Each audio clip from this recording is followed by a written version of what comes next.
Hey there, and welcome to Mr. Sleepy Science. Tonight, we're going to explore one of the most fascinating and beautiful questions science has ever asked. What if life on Earth didn't actually start here? What if the very first hint of biology came from somewhere else, traveling across the quiet emptiness of space? There's a name for this idea, the Panspermia Theory, and it tells us that life's story might be much bigger, much older, and far more mysterious than we usually think. As we move through this journey together, we'll look at how life could travel from world to world, what kinds of space vehicles might carry it, and what tests have taught us about life surviving in space. We'll examine meteorites that have landed on Earth with complex organic molecules inside and wonder if they're trying to tell us something about where we came from. And we'll think about what it would mean if biology's seeds were thrown not just around our solar system, but throughout the whole galaxy. If you like these peaceful trips through the universe, feel free to like this video and subscribe, or just leave a comment below. It helps other people discover this place too. But right now, get comfortable, take it slow, and let's get started. The word panspermia comes from Greek. Pan means all, and sperma means seed. The idea has old roots.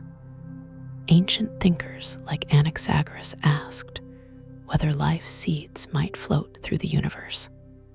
But the modern science version of panspermia starts with a Swedish scientist named Svante Arrhenius in the early 1900s. Arrhenius suggested what he called radiopanspermia, the thought that tiny spores, so small and light, could be pushed through space by starlight itself. He thought tough bacterial seeds might ride on radiation beams, moving between star systems and maybe reaching fertile planets. People found the idea both beautiful and unsettling, a hint that Earth might not be as separate from the cosmos as we assumed. Throughout the 1900s, scientists came back to this theory in new ways. Francis Crick, who helped discover DNA structure, even wondered about directed panspermia, the chance that life was placed here on purpose by an advanced civilization. Today, panspermia stays at the edge of mainstream science, but it hasn't gone away. Instead, it's changed, moving from wild speculation toward ideas we can actually test, even if they're hard to prove. Modern space missions, sample collections, and lab work keep adding new pieces to the puzzle enough to keep the idea alive and worth thinking about. Scientists usually talk about three main types of panspermia. The first, lithopanspermia, is the most realistic. In this version, rocks launched from a planet by huge impacts carry microbes hidden inside.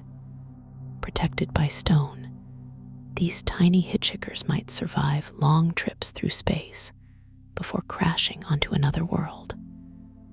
Studies of meteorite travel between Earth and Mars show this process really happens. Mars rocks have landed here, and Earth rocks have gone there. The second type, radiopanspermia, is Arrhenius's original idea. Spores or cells small enough to be moved by radiation pressure could drift across interstellar space. The problem is the brutal exposure. Without any protection, UV radiation, cosmic rays, and freezing cold probably destroy delicate molecules pretty quickly. Still, tests keep checking how long life might last in open space. The third type, directed panspermia, is more debatable. It says life on Earth might have been deliberately planted here by intelligent aliens. Francis Crick and Leslie Orgel brought up this idea in the 1970s, not because they thought it was likely, but to make us think harder about where life truly comes from. Some modern scientists have wondered about it too, though most see it as science fiction rather than real science. Together, these three types form a range from likely to maybe to just thought-provoking, and they show us that panspermia isn't one single theory. It's a group of related ideas, all asking the same bold question. What if life is more mobile than we realize? Why bother with panspermia at all? Isn't it enough to study how life formed here on Earth? The importance comes from the bigger view. If panspermia played a part, it changes how we see our place in the universe. If life started somewhere else and traveled here, then our origins aren't completely earthly. Our family tree would reach back beyond our planet, maybe to Mars, maybe to an icy moon, maybe even to another star. That would mean biology's story is older than Earth, and life isn't just a local accident, but a traveler across the galaxy. Another reason is rarity. If life can move between worlds, then maybe its appearance isn't as unlikely as some people think. Instead of needing to start from scratch on every planet, life could seed many places across the galaxy. Each world wouldn't have to invent biology on its own. It could get a head start. That idea makes the universe feel more alive, more linked, and more full of potential relatives. Finally, panspermia makes us face the boundary between here and out there. Earth isn't sealed off. It trades material with the solar system constantly. Meteorites drop every day. Dust falls all the time. The universe is porous. And if molecules or even microbes can survive the trip, then the wall between worlds might be thinner than we think. Among scientists, panspermia sits in a delicate spot. It's not widely accepted as the answer for how life began on Earth, but it's not written off as fantasy either. Instead, it's treated as something worth testing. Most mainstream researchers agree that lithopanspermia, rocks moving between planets, is totally plausible. We have real proof it happens, and models show that microbes protected inside rocks could, in theory, survive the journey. What's still uncertain is whether any actually did. Radiopanspermia, while creative, is harder to back up. The radiation exposure and time required seem overwhelming for fragile life. Tests in low Earth orbit have shown survival for months or years, but not the millions of years needed to cross between stars.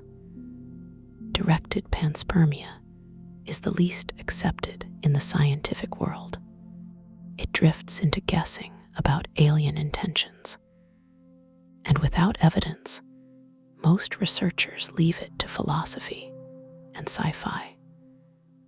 Where we need to be careful is with fringe claims, announcements of alien microbes in meteorites, or strange red rains supposedly carrying space cells. These have almost always fallen apart under close examination, reminding us that big claims need big evidence. One misunderstanding about panspermia is that it tries to replace abiogenesis, the natural birth of life, from non-living chemicals. In reality, many scientists who study panspermia see it as a partner, not a rival. Abiogenesis is still the most studied explanation for how life begins. Experiments keep exploring how simple molecules might build into complex chains, and how those chains might become self-copying systems. Panspermia doesn't erase these questions. It just moves them. If life came from space, it still had to begin somewhere. Think of it like tracing a river back to its source. Abiogenesis describes the spring, the spot where chemistry first turned into biology. Panspermia asks whether that spring bubbled up on Earth or on another world. It doesn't remove the need for abiogenesis. It only changes the location. In fact, panspermia might even make abiogenesis easier. If multiple worlds were trying the experiment at once, Mars, icy moons, distant planets, then the chances of success go up. Life might have appeared in many places, with only some of those starts finding good ground. Earth, in this view, isn't a single miracle. It's part of a bigger network of attempts. This way of thinking keeps both questions alive. How does life begin? And how far can it travel? Now that we've laid out what panspermia is and where it fits in science, we can start asking, what evidence do we have? This is where the theory shifts from philosophy into something we can test. The first line of evidence comes from physics. We know impacts on planets are violent enough to throw rocks into space. We know meteorites from Mars have landed on Earth, carrying traces of Martian chemistry. If rocks can move between worlds, the vehicle exists. The second line comes from biology. Certain life forms, bacterial spores, lichens, tardigrades, have shown amazing toughness.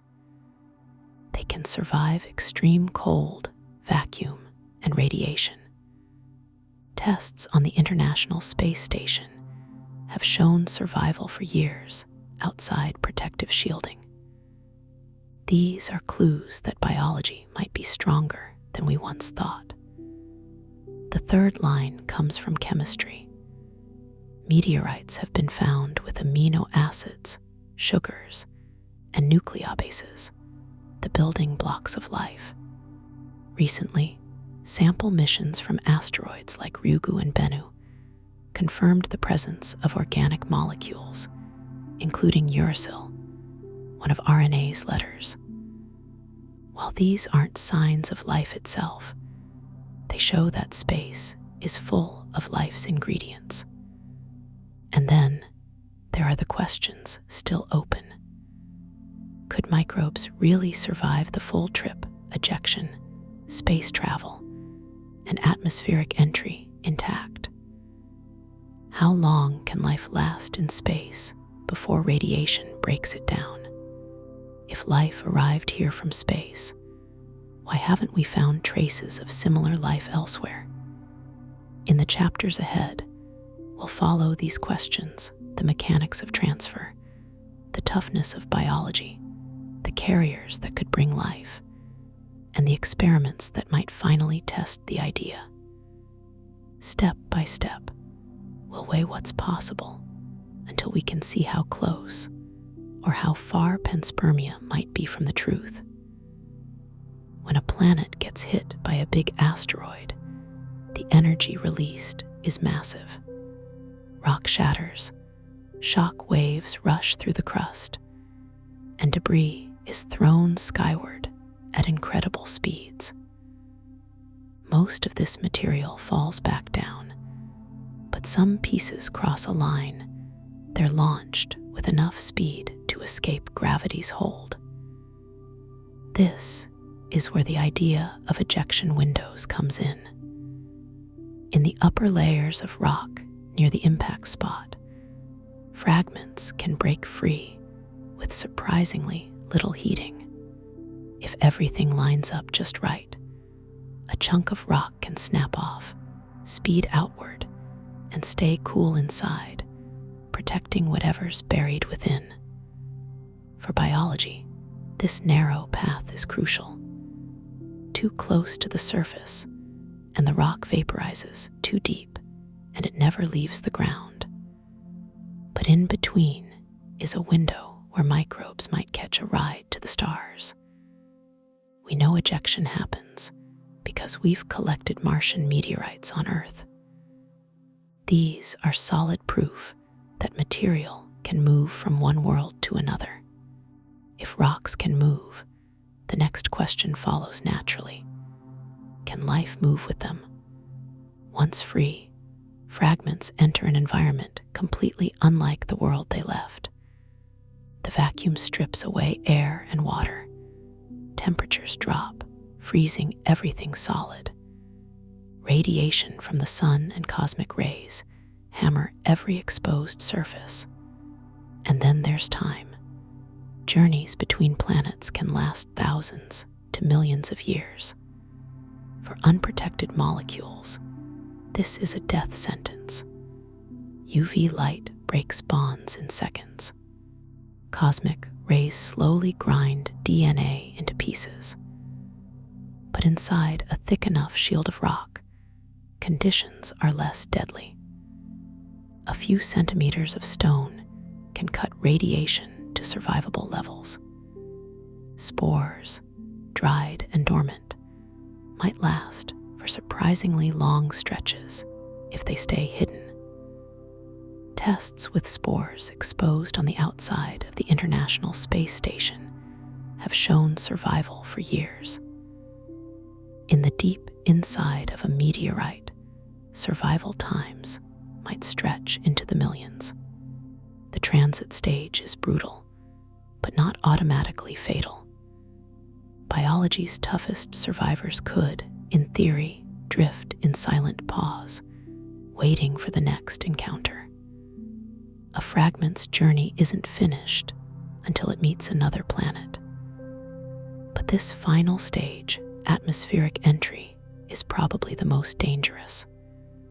Traveling at tens of kilometers per second, the rock slams into air, creating a fireball of heat and light. The outside melts or vaporizes. The shock is intense, and yet, once again, shielding matters. Large meteorites act like natural heat shields. Their insides stay cool even while their surfaces burn up. If microbes were buried deep, they could come through untouched. Lab tests have confirmed this. In one experiment, spores sealed inside fake meteorites survived fiery re-entry when brought back from space on orbital capsules. Landing is the last challenge. A violent impact can sterilize everything, but smaller pieces, slowed by atmosphere, can fall gently, scattering across the surface. The odds are slim, but across geological time, even slim odds become meaningful. Arrival is the gauntlet, but not an impossible one. Space isn't empty chaos. Orbits, resonances, and gravity create paths of movement, what scientists call dynamical highways. When rocks escape from a planet like Mars, their paths aren't random. Many are guided by these highways, steering them into orbits that eventually cross Earth's. Computer models show that transfers between Earth and Mars can sometimes happen surprisingly quickly. While most rocks take millions of years, a small fraction can arrive in just a few decades. These rare, fast routes are crucial because they keep survival windows short enough for hardy microbes to stand a chance. Jupiter plays a big role too. Its huge gravity can fling rocks out of the solar system or nudge them inward toward the rocky planets. The solar system is dynamic and connected, and in its movements, there are chances for matter and maybe life to flow between worlds. In 2017, astronomers spotted something new, a cigar-shaped object tumbling past the sun, moving too fast to belong to our solar system. It was named Oumuamua, a messenger from afar. Just 2 years later, another visitor arrived, Comet Borisov, streaming gas and dust like a classic comet, but on a path that showed its interstellar origin. These discoveries changed how we think about panspermia. Interstellar objects aren't once in eternity flukes. They're common, passing through the solar system regularly. If they carry ice, organics, or even dormant life, they could be couriers linking star systems across the galaxy. The numbers are still unclear, but estimates suggest trillions of such objects wander between the stars. If only a fraction carry biology's seeds, then the exchange of life between star systems, though unlikely for any one rock, might, across billions of years, be a real contributor to life spread. The most romantic version of panspermia is also the most fragile radiopanspermia. In this version, tiny spores are so light that starlight's pressure can push them out of one star system and into interstellar space. On paper, the physics works. Radiation does push, and dust grains are known to drift outward on these streams of light. But biology is not paper. A spore exposed directly to starlight faces a harsh bath of UV radiation that can shred DNA and proteins in minutes or hours. Cosmic rays add another layer of destruction, breaking chemical bonds relentlessly over long periods. Even if a spore started its journey intact, the time involved millions of years to cross interstellar distances makes survival seem almost impossible. Lab tests support this grim view.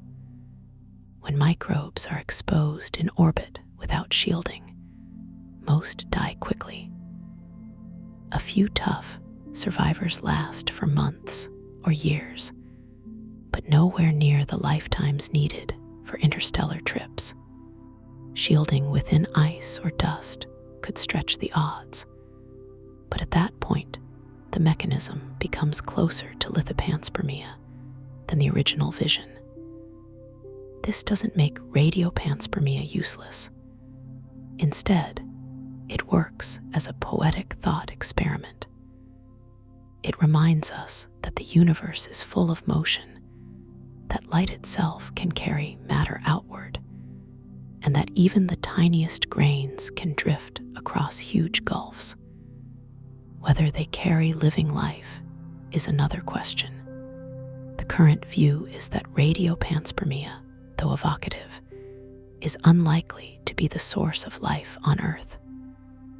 Still, its legacy lives on as the earliest scientific version of panspermia, and as a symbol of the imagination needed to explore such cosmic questions. Life has a remarkable trick, dormancy. When conditions turn hostile, certain organisms don't fight the storm. They just pause. Bacterial spores are maybe the most extreme example.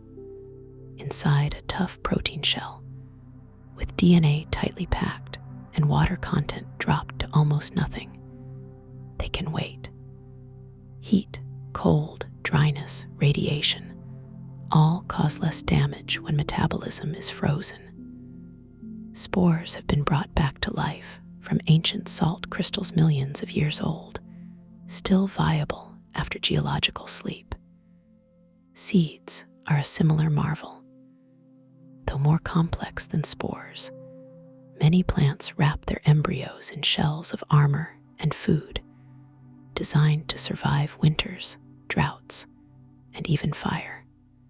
A lotus seed pulled from a dry lake bed was coaxed into growth after more than 1,000 years.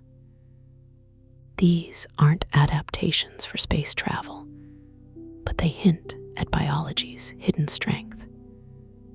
If an organism can survive burial in salt for millennia, maybe it could also survive trapped in rock during a long voyage through space. Dormancy doesn't guarantee survival, but it stretches the odds.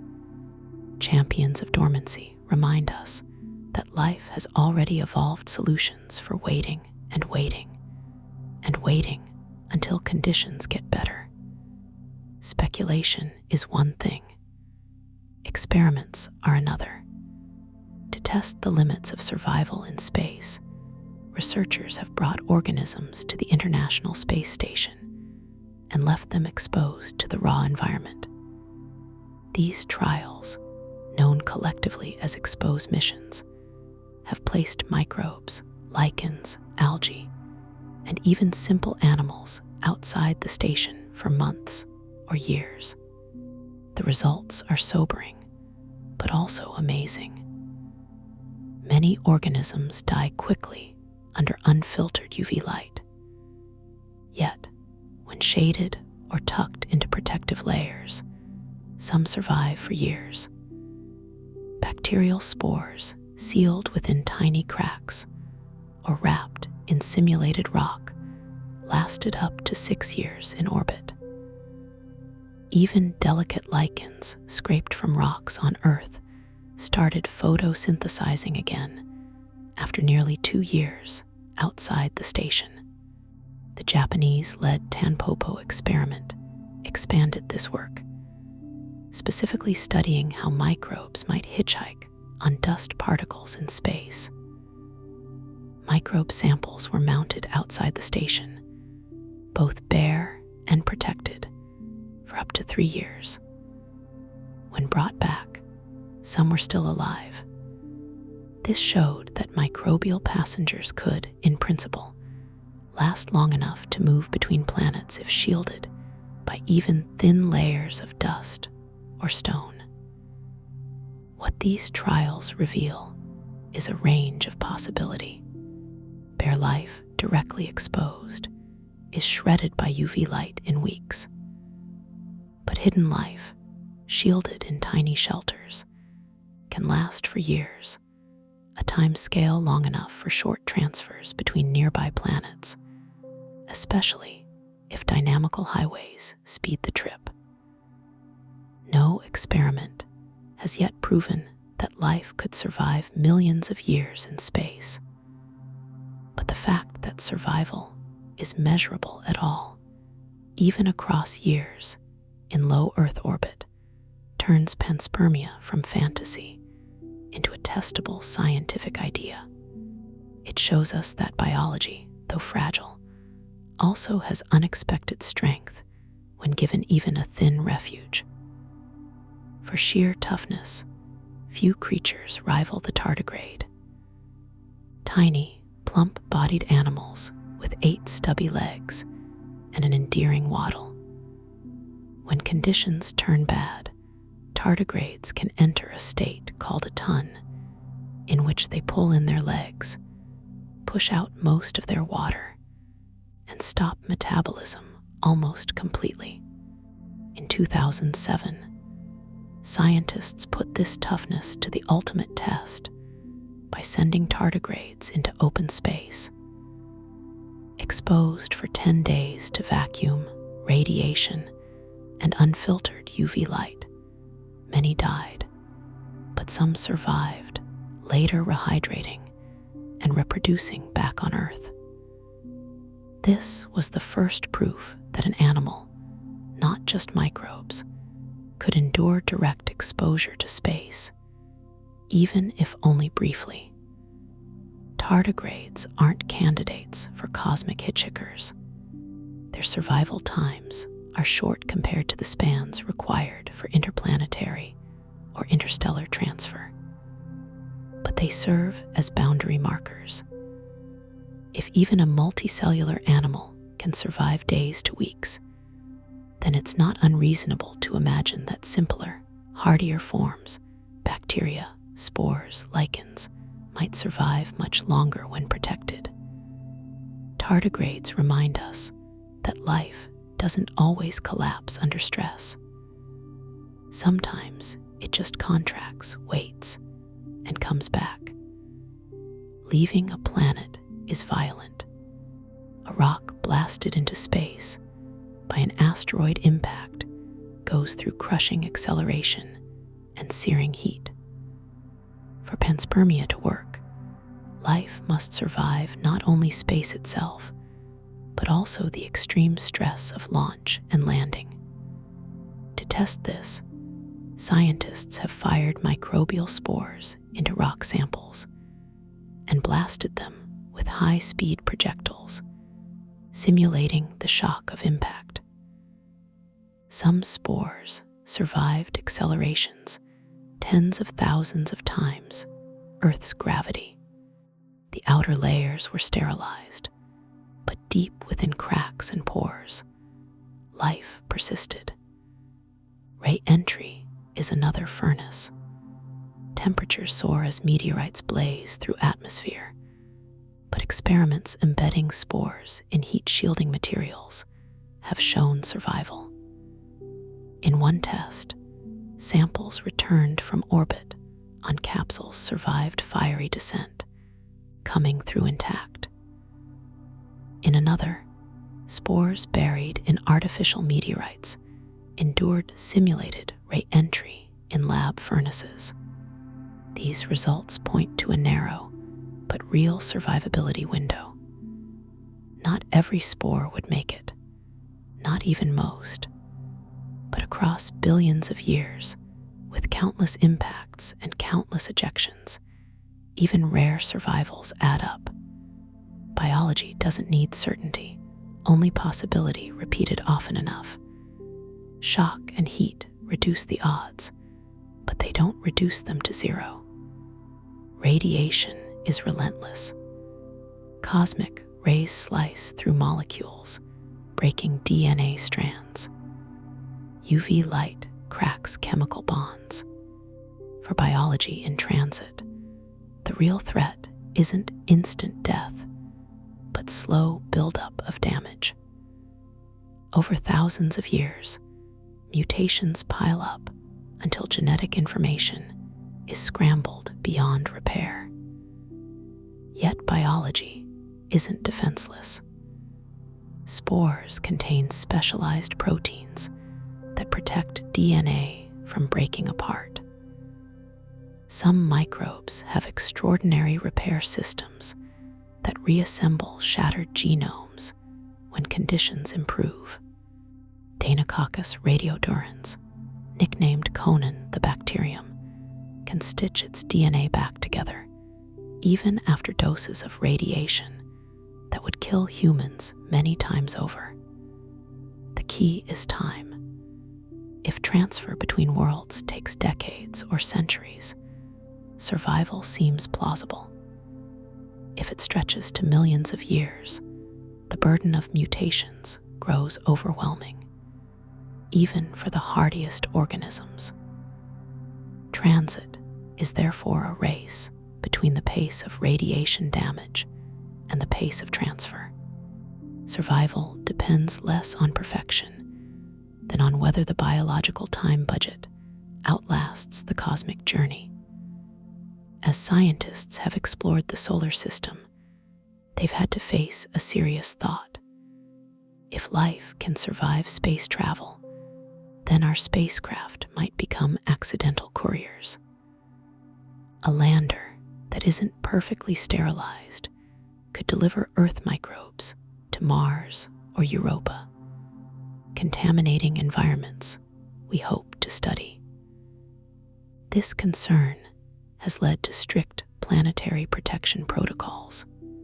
Spacecraft headed for potentially habitable worlds are painstakingly cleaned, baked, and tested to reduce microbial stowaways. The rules aren't perfect. No sterilization is absolute, but they reflect how seriously scientists take the chance of interplanetary contamination. Planetary protection is also about fairness. If we someday return samples from Mars or Europa, they must be quarantined to avoid bringing alien microbes here to Earth. Whether or not panspermia has already happened, the possibility changes how we explore. It reminds us that life, once it exists, is remarkably persistent, and that curiosity must always walk hand in hand with caution. Every single day, Earth is hit by material from space. Most of it is invisible grains of dust no bigger than sand, burning harmlessly as shooting stars. But larger pieces also fall, meteorites that survive their descent and reach the ground. Altogether, tens of thousands of tons of extraterrestrial matter rain down on our planet each year. These meteorites come in many forms. Some are metallic, forged in the hearts of asteroids. Others are stony, with textures like ancient volcanic rock. A precious subset, the carbonaceous chondrites, are dark and fragile, rich in carbon compounds. These are the ones scientists prize most because they contain chemistry older than Earth itself. What makes meteorites especially important for panspermia is their interior. As they blaze through the atmosphere, their outer layers melt and vaporize, but their cores stay shielded. Inside, temperatures can stay close to the cold of space. Any molecules, or in principle, microbes buried within would be protected during the fiery plunge. Meteorites aren't just falling rocks. They're natural delivery capsules. Each one is a messenger carrying chemistry from elsewhere in the solar system, and occasionally, perhaps, the galaxy. In 1969, a fireball lit up the skies over southeastern Australia. Fragments rained down near the town of Murchison, and locals gathered the blackened stones. Scientists soon realized what they had: a carbonaceous chondrite, fresh from space, remarkably unweathered by Earth's environment. The Murchison meteorite would become one of the most studied rocks in history. When chemists analyzed it, they found something extraordinary. Inside were over 70 different amino acids, the building blocks of proteins. Many were familiar, matching the ones used in biology. Others were exotic, not part of earthly life. Their presence showed that complex organic chemistry can happen spontaneously in space, without living organisms. Even more intriguing was chirality. Amino acids can exist in two mirror image forms, left-handed and right-handed. Life on Earth uses almost exclusively left-handed versions, a mystery known as homochirality. In Murchison, scientists found a slight excess of left-handed amino acids. This hinted that cosmic processes might tilt chemistry in the same direction as biology, offering a possible clue to why life chose one hand over the other. The Murchison meteorite showed that meteorites aren't sterile lumps of rock. They're chemical laboratories, frozen records of reactions that happened before Earth was born. its amino acids suggested that at least part of life's toolkit arrived ready-made from space. Whether or not microbes ever hitched a ride, the chemistry alone made Murchison a cornerstone in the case for panspermia. Murchison was only the beginning. Other meteorites have revealed different, equally fascinating treasures. In 2000, a brilliant fireball streaked across the skies of Canada and exploded over frozen Tagish Lake. Locals retrieved fragments that landed on ice, reducing contamination. Analyses showed that Tagish Lake was rich in organic compounds, including unusual hydrocarbons and amino acids. Its makeup was different from Murchison, proving that different parent bodies in the solar system brew their own varieties of organics. The Orgueil meteorite, which fell in France in 1864, is another famous example. It was a fragile carbonaceous chondrite that quickly crumbled, but it too contained a suite of organic molecules. Early claims that it held microfossils were eventually debunked, but its chemistry was undeniable. Orgueil, like Murchison and Tagish Lake, carried an inventory of building blocks that blurred the line between geology and biology. Together, these meteorites remind us that organics are widespread in space. They aren't flukes, but recurring themes. Each fall is a glimpse into the diversity of prebiotic chemistry scattered through the solar system, chemistry that could have primed the early Earth for life.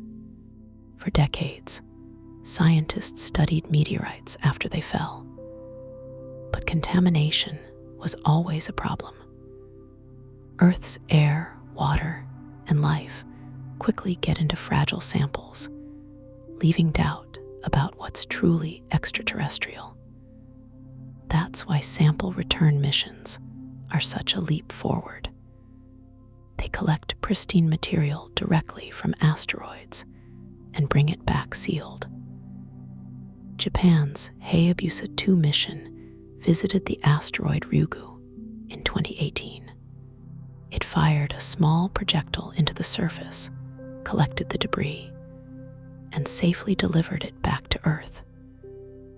In 2020, when scientists opened the capsule, they found dark grains rich in carbon.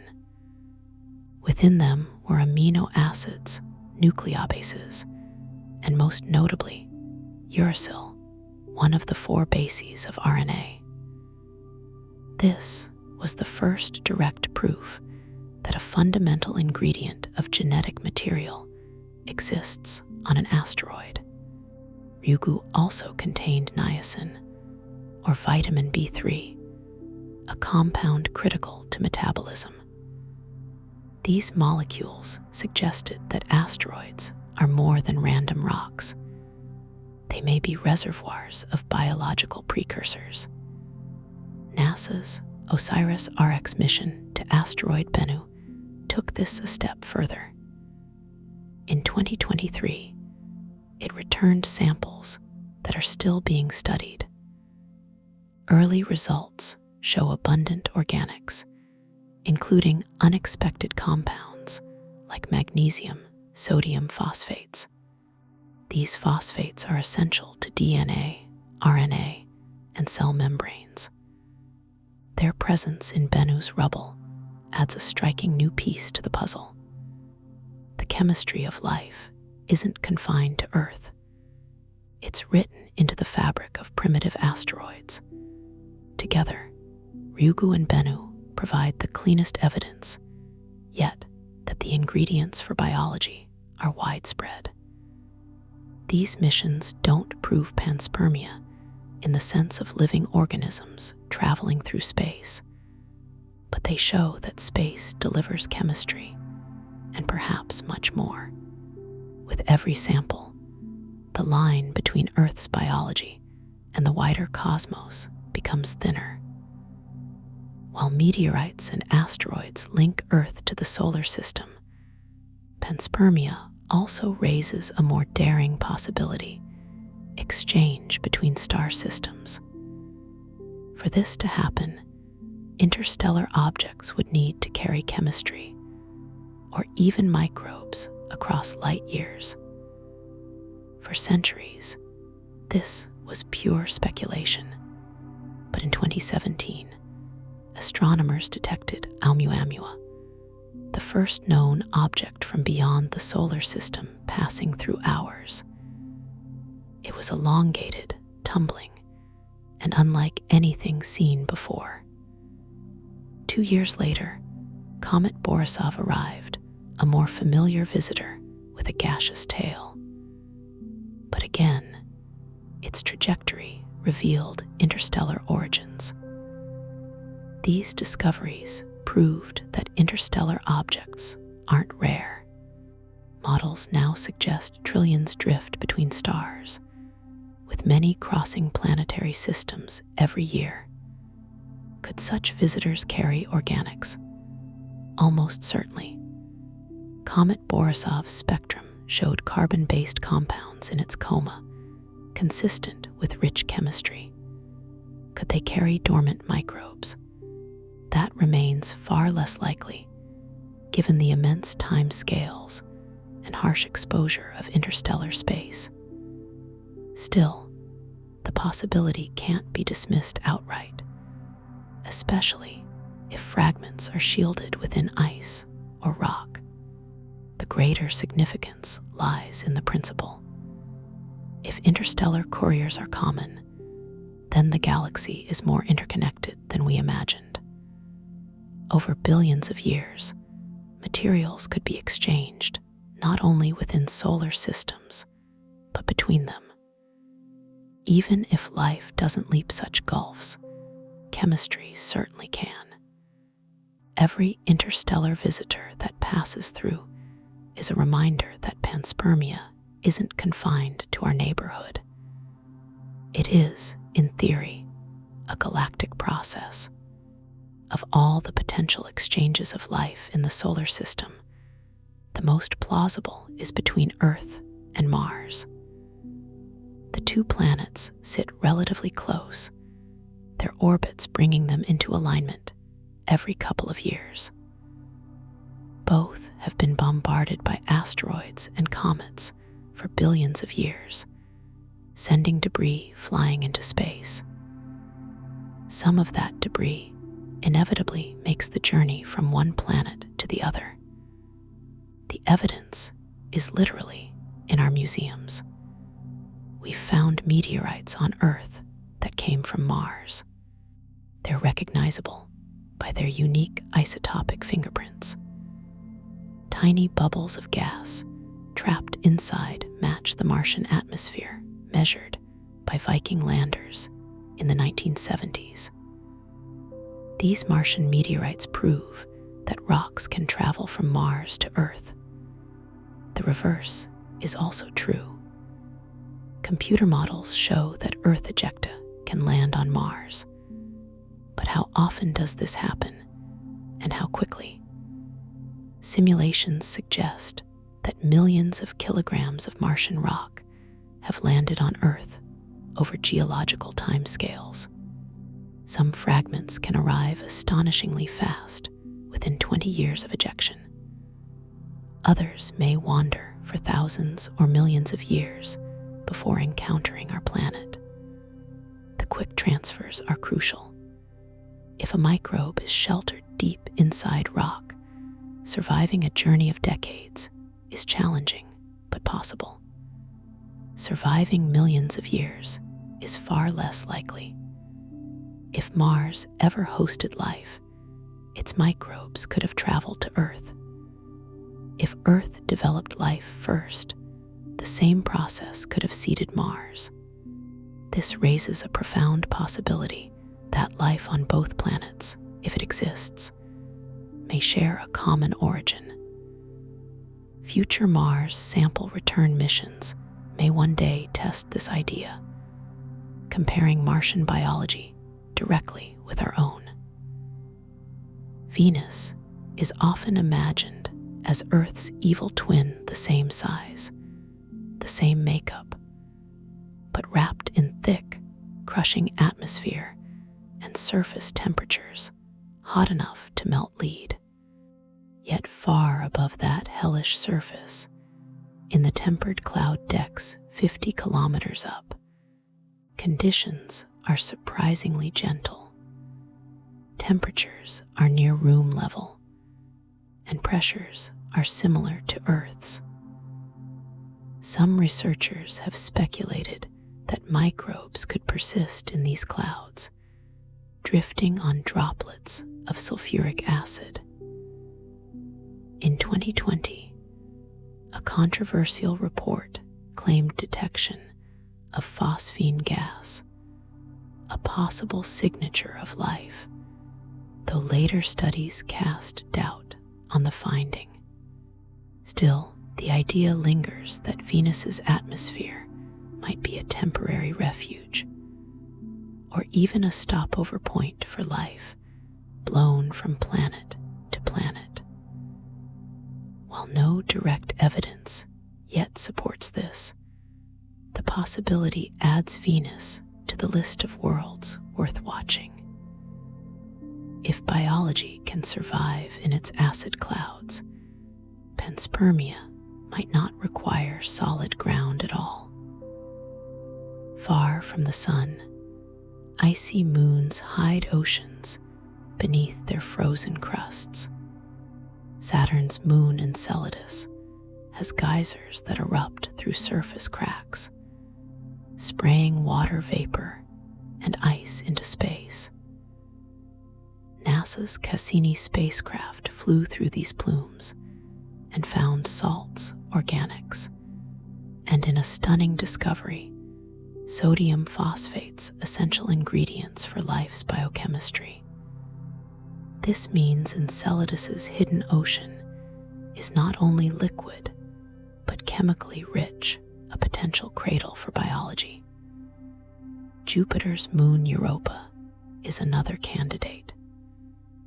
Its cracked, streaked ice shell may also hide a deep ocean. Hubble observations suggest plumes may erupt from Europa, though less frequently than at Enceladus.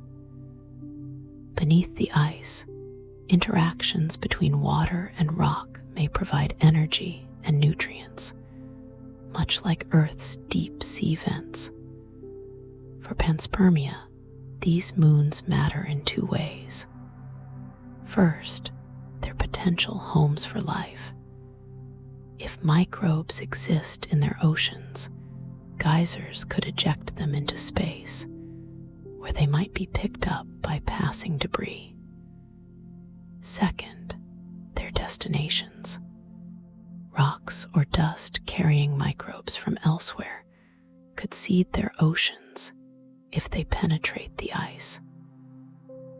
Enceladus and Europa remind us that habitability isn't limited to planets.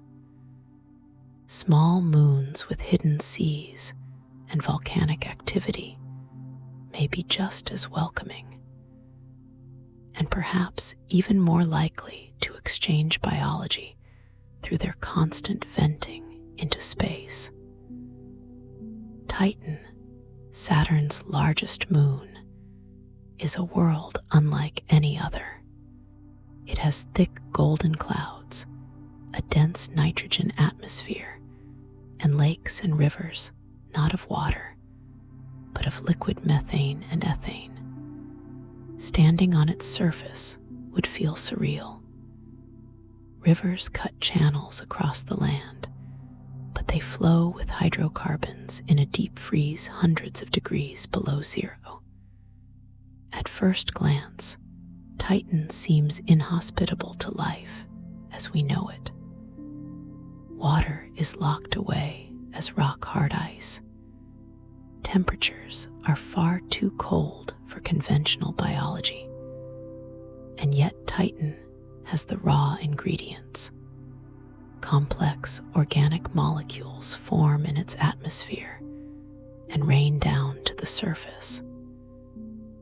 NASA's Cassini spacecraft detected tholins, tar, like residues made of nitrogen and carbon, blanketing its landscape. Could such chemistry one day lead to life? Some scientists argue Titan is a prebiotic laboratory, showing us alternative pathways to complexity. For panspermia, Titan's importance is symbolic. It proves that life's building blocks emerge even in exotic alien environments. Whether or not Titan hosts life today, it stands as a reminder that the universe is filled with surprising chemistries that could feed into the larger cycle of seeding and exchange. When we look back 4 billion years, the solar system wasn't the calm clockwork we see today. It was a chaotic shooting gallery. Asteroids and comets slammed into planets with far greater frequency. The giant impact that formed Earth's moon was only one of many colossal collisions. Smaller impacts were constant, blasting debris into space and scattering it across the inner solar system. In that environment, Earth, Mars, and Venus weren't isolated islands, but nodes in a connected network. Material was constantly exchanged between them. Models suggest that in the first few 100 million years, billions of tons of rock moved back and forth. If life or prebiotic chemistry existed anywhere, it would have had plenty of chances to spread. This vision turns the early solar system into something like a microbial archipelago, a set of worlds linked by constant exchange. Life might not have needed to arise on each world separately. Instead, one successful origin could seed its neighbors, creating a family of biospheres with shared ancestry. Even if life never emerged, the chemistry itself circulated. Amino acids and other organics delivered by comets could be shared between Earth, Mars, and Venus, enriching each world's inventory.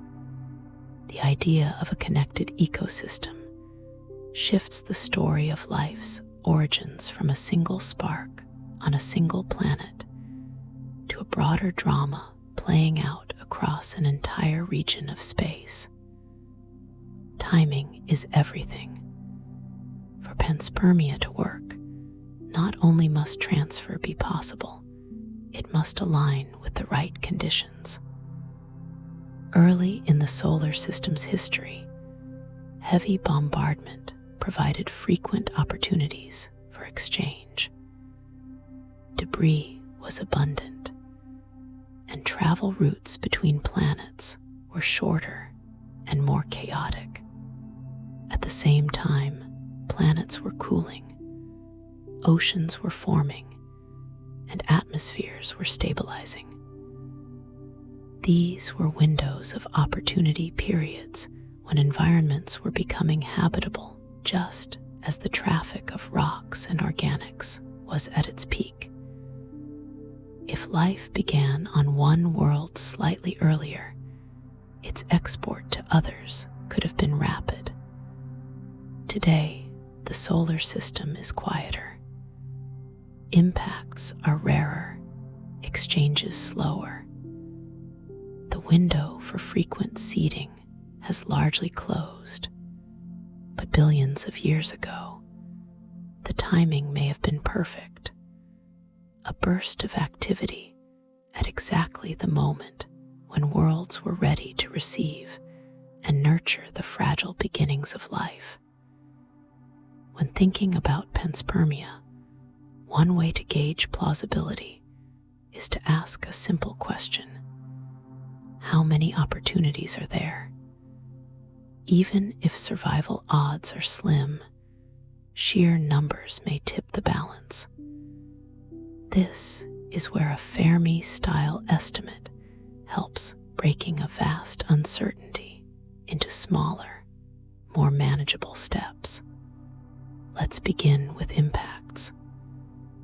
Large asteroid strikes on Mars and Earth have happened countless times over the past 4 billion years. Each impact can launch billions of kilograms of debris into space. Simulations suggest that millions of rocks, ranging from tiny pebbles to boulders tens of meters across, have been flung from Mars alone.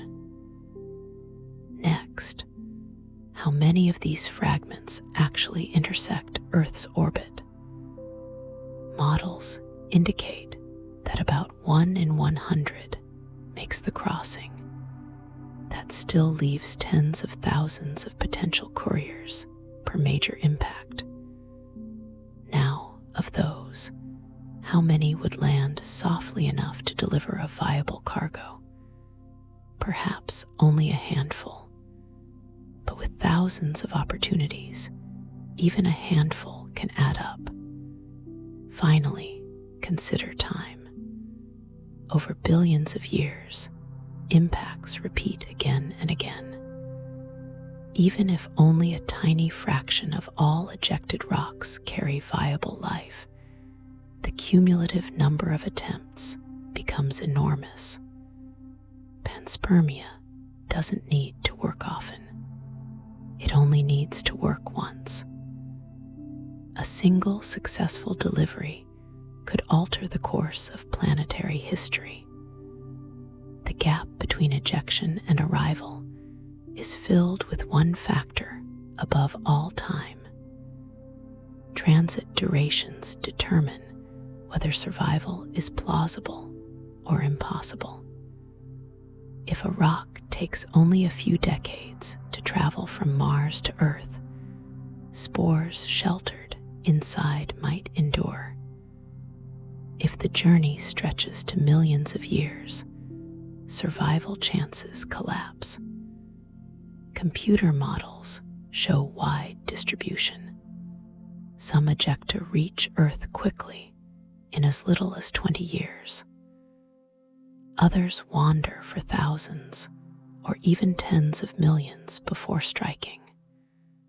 The average case is grim, but the tail end of the distribution, the rare rapid transfers, is what matters most. Now weigh this against biology's half-lives. Dormant spores degrade slowly, but not infinitely. Radiation, chemical instability, and molecular breakdown accumulate. A common estimate is that DNA has a half-life of about 500 years under normal conditions. Shielding extends this considerably, but not forever. After 1 million years, most genomes would be unrecognizable fragments, and yet the quick transfers are realistic. A tiny percentage of rocks make the crossing in under a century. For biology, this window is survivable. For panspermia, it's enough. Life doesn't need to survive every journey. It only needs to be lucky occasionally. Time is a filter, but it's not an absolute barrier.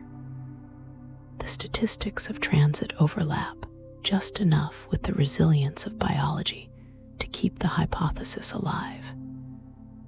Even with shielding, space is hostile. 3 choke points loom largest: ultraviolet radiation, desiccation, and chemical decay. UV light slices through DNA in seconds, breaking bonds and scrambling instructions. A bare spore exposed to direct sunlight in space would be sterilized almost instantly. Shielding is essential. Just a millimeter of dust can make the difference between destruction and survival. Desiccation is another threat. In vacuum, water evaporates, leaving cells brittle and prone to molecular fractures.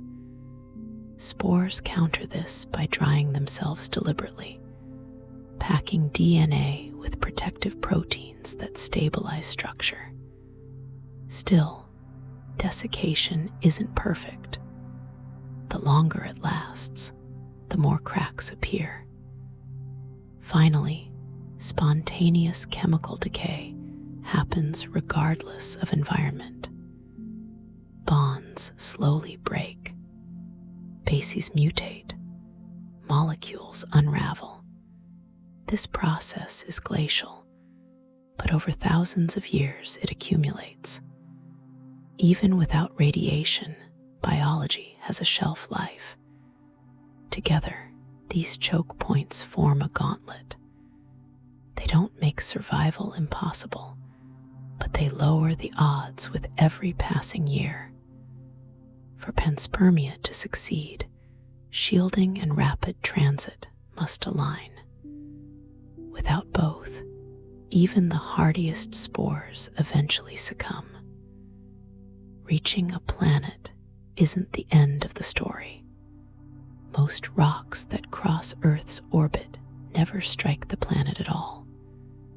They burn in the atmosphere or pass by harmlessly. Those that do land face another filter conditions upon impact. A violent crash may shatter the rock and sterilize its contents. Only smaller fragments, slowed by atmosphere or landing gently in oceans, offer real chances of delivery.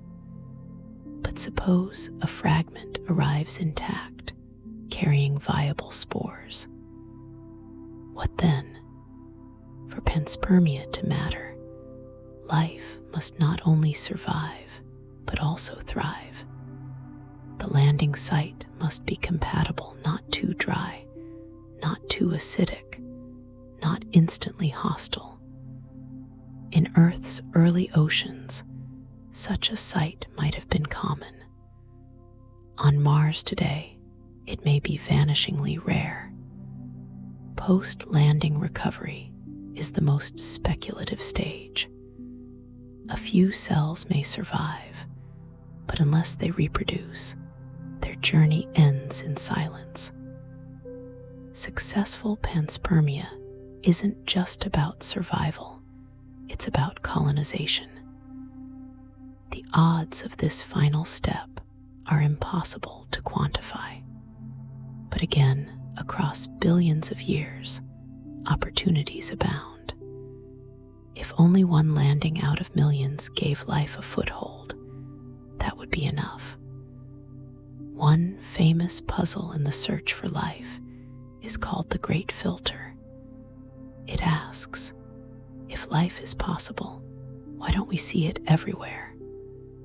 One answer might be that abiogenesis, the origin of life from chemistry, is incredibly rare. It might happen only once in a trillion planets. If that's true, then panspermia becomes especially important. Even if life arises rarely, once it exists, panspermia could spread it widely. A single origin event could seed an entire region of the galaxy, making life more common than its initial rarity would suggest. This doesn't solve the Great Filter entirely, but it shifts the bottleneck. Instead of needing billions of separate origins, you need only one followed by effective distribution. In this view, panspermia acts as an amplifier. It doesn't create life, but it multiplies its reach. universe might still be sparse with biology, but less sparse than if every world needed to start from scratch. The rarity of origins and the mobility of life are two sides of the same coin. Beyond chemistry and survival tests, panspermia could leave other clues. One is genetic. If life on Earth and Mars share a common ancestor delivered by panspermia, their DNA might show signatures of relatedness. Not identity, but structural similarity deeper than what convergent evolution would produce. Another clue is isotopic. Meteorites carry isotopic fingerprints from their parent bodies. If life arrived from space, it might retain subtle isotopic quirks distinct from Earth's native chemistry. These would be faint signals, easily obscured by billions of years of evolution and mixing. But they're not impossible to detect. A third clue is distribution.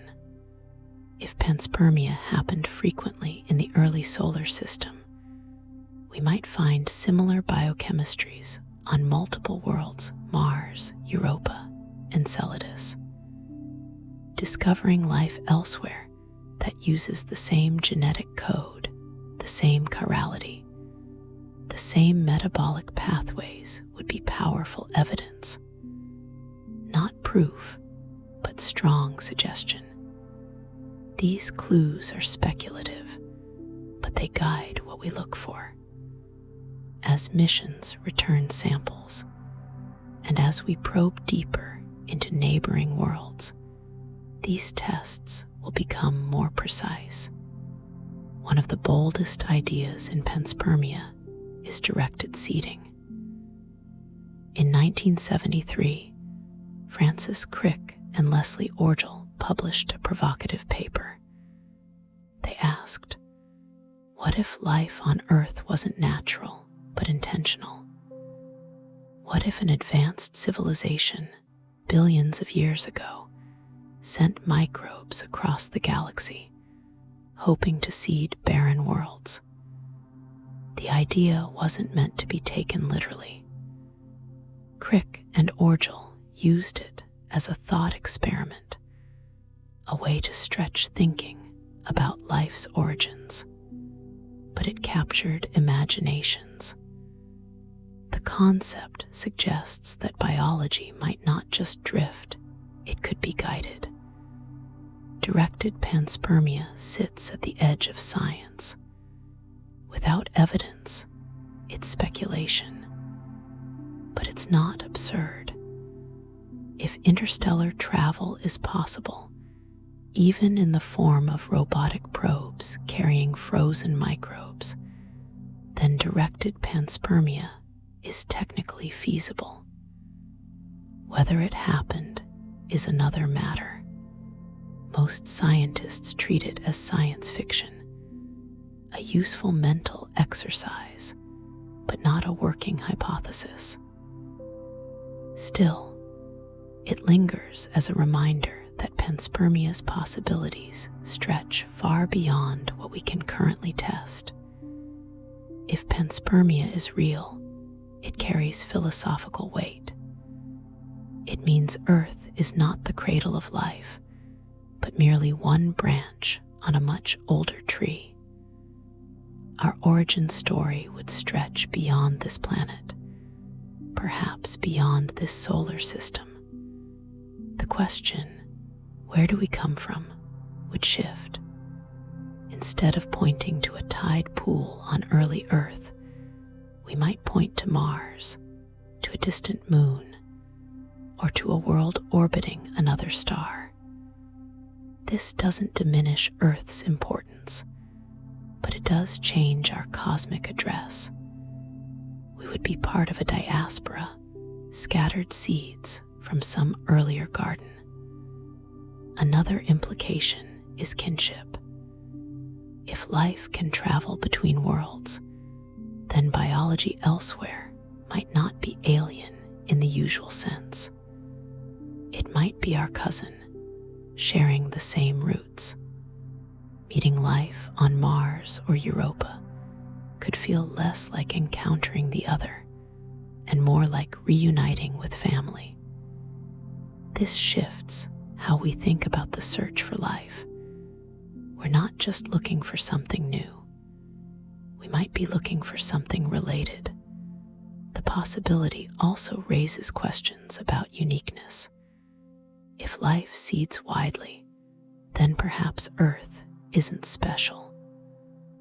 Or perhaps every world is special, each one a variation on a shared theme. Panspermia makes life both more common and more connected. It ties the story of biology to the story of the cosmos itself. Testing panspermia isn't easy, but it's possible.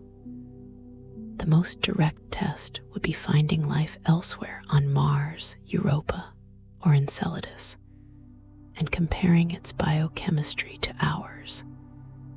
If the genetic code is identical, or nearly so, that would be powerful evidence. Identical chirality, shared metabolic pathways, or common molecular structures would all point toward shared ancestry. Another test is simulation. Scientists can model the survival of microbes under space conditions, track the trajectories of ejected rocks, and estimate probabilities. These models can't prove panspermia, but they narrow the range of plausibility. A third approach is laboratory experiments. By exposing organisms to simulated space environments, radiation, vacuum, extreme cold, we can measure survival limits. These experiments have already begun. Results show that life is tougher than we thought, but not invincible.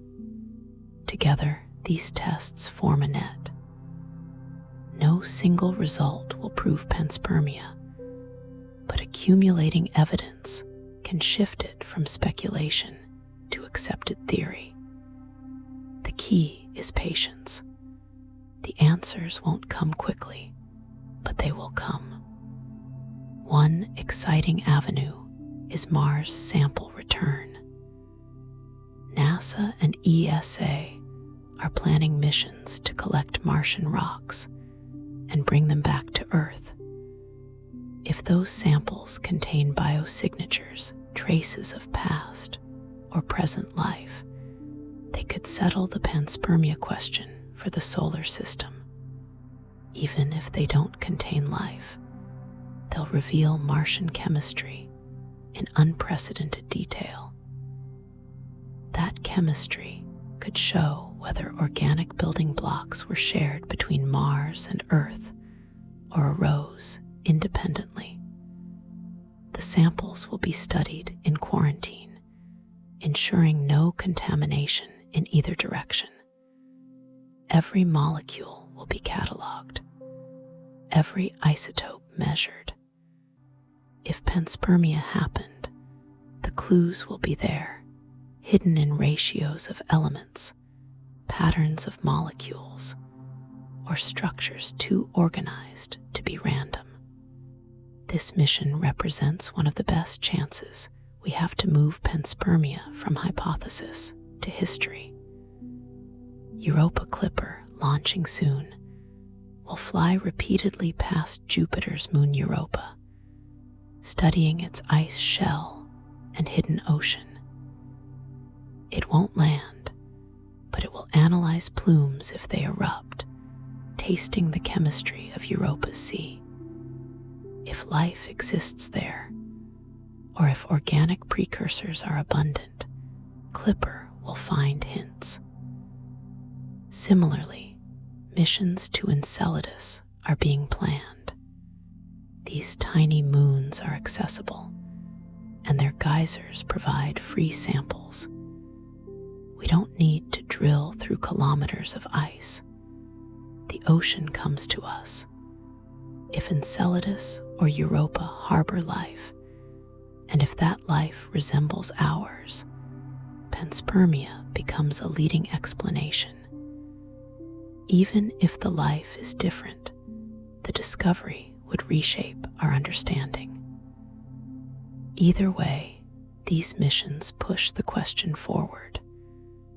They turn cosmic speculation into concrete data. Looking beyond the solar system, the search for life on exoplanets is accelerating. Telescopes like James Webb are beginning to analyze the atmospheres of distant worlds, looking for biosignatures, oxygen, methane, phosphine, molecules that hint at biological processes. If we find such signatures, the next question follows naturally. Did that life arise independently, or did it spread from a common source? Panspermia on an interstellar scale is hard to test, but it's not impossible. If multiple star systems show life with similar biochemistries, it suggests connection. If every biosphere is radically different, it suggests independent origins. These observations won't give final answers soon, but they'll narrow the possibilities. Each discovery adds context. Each measurement refines the question. Slowly, we're mapping the landscape of life in the universe, and panspermia is part of that map. Public fascination with panspermia is understandable. It's a story that combines science, adventure, and mystery. It asks us to imagine life traveling through the void, surviving impossible odds, and seeding new worlds. It's both humbling and hopeful. The idea has appeared in science fiction for over a century, from H.G. Wells to Arthur C. Clarke. It's inspired films, novels, and speculative art. But beyond entertainment, it has also inspired real science. The public's curiosity drives funding and attention. It reminds scientists that the biggest questions, where do we come from? Are we alone? Are questions everyone cares about. Panspermia bridges the technical and the poetic. It's a hypothesis grounded in physics and chemistry, but it touches the imagination. That balance is rare, and it's part of what keeps the idea alive. Critics of panspermia often point out that it doesn't solve the origin problem, it just moves it. If life came from Mars, where did Martian life come from? If it came from another star, where did that life begin? At some point, abiogenesis must have happened somewhere. This is a fair criticism. Panspermia doesn't eliminate the need for an origin. It only relocates it. But that relocation might matter.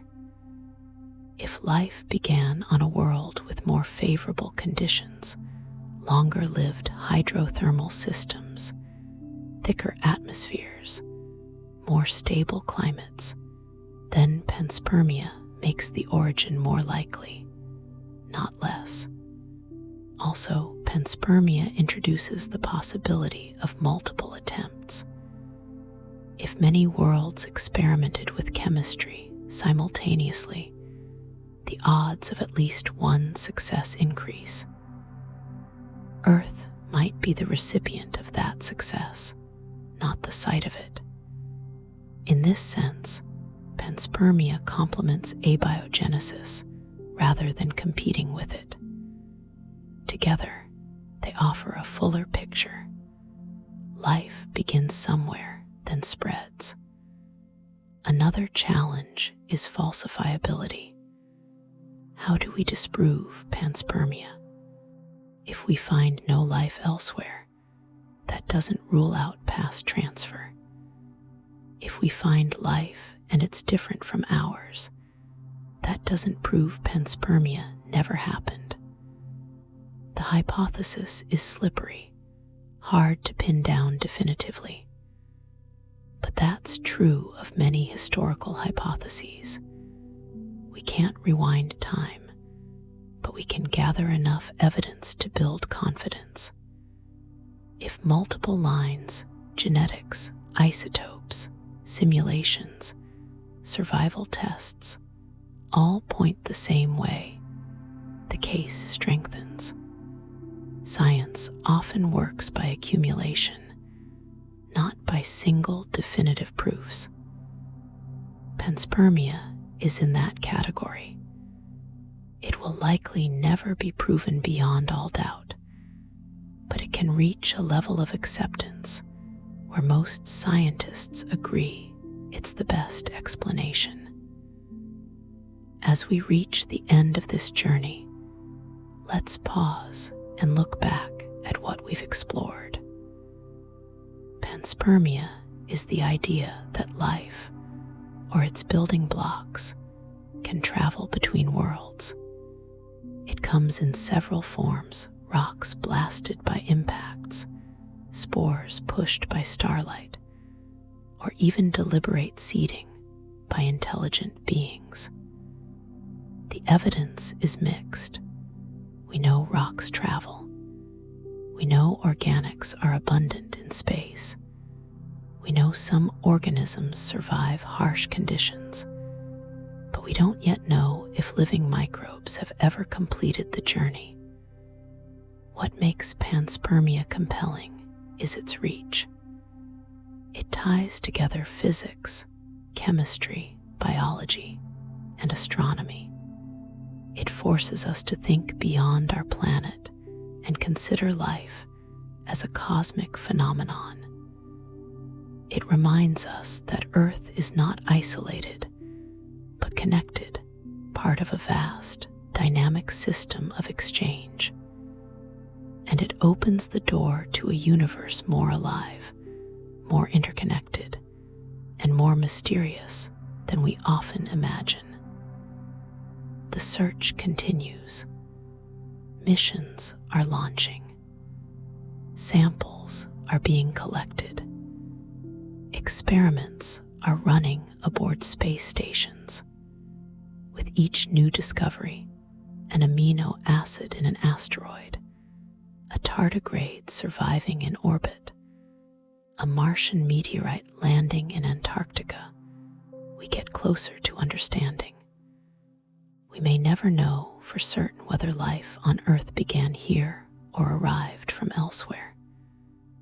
But the journey to find out is itself a remarkable story. One written not just in laboratories and equations, but across the vast, silent reaches of space. If you've enjoyed this exploration, I invite you to share your thoughts. What do you think? Could we be the descendants of cosmic travelers? Or did life spark here, unique and unrepeated? The question remains open, and the universe is still full of secrets. For now, rest easy. Let your mind wander among the stars, and remember that we are, in one way or another, part of something much larger than ourselves. Thank you for joining me on Mr. Sleepy Science. Until next time, sleep well